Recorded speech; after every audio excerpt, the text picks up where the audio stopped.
আজি বহুত দিনৰ মূৰত ফ্ৰাইড ৰাইচ খাব মন গ'ল তাৰপিছত আৰু কি কৰিলো এতিয়া ৰাতি বাজি 9:30 বাজি গেছি আৰু যাৰ পিছত কি কৰিলো ফ্ৰাইড ৰাইচ অৰ্ডাৰ দিলো অৰ্ডাৰ মানে একদম গৰম লাৰবাই নৰি বাবু চাই বস্তু গৰম এই এটা ইফালে এটা আছে এই আছে আৰু এটা আছে ৰব দেখি আছো দুটা আছে আৰু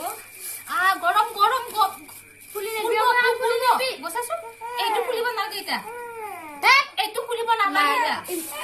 মাইয়া ফ্ৰাইড ৰাইচ পুৰা চিকেন ফ্ৰাইড ৰাইচ দুটা আৰু ইফালে সস কিন্তু বেছি নাই ইয়া সস দুটা দিছি টমেটো কেচাপ দুটা যিটো বেকাৰ মানে ভাল নালাগে খাই আৰু লগতে এইটো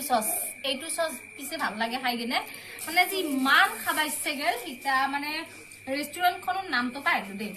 লাগা আছে আৰু পিছে মই ৰেষ্টুৰেন্টৰ খানাৰ নামটো মই পাইছো দেই ইটা অকনমান টেষ্ট কৰি চাম কেনেকুৱা আছে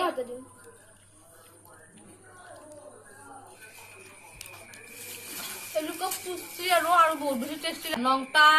10 মিনিট অৰ্ডাৰ দিছিলো আৰু নংটা 35 মিনিট আহিয়ে পাছি মানে 25 মিনিটত আহি পাছি আৰু তো এটা জলদি পুৰা ফ্ৰাইড ৰাইচ খাৱা আজি ৰাতি মানে ভাত নাখাং আহি গলে খাম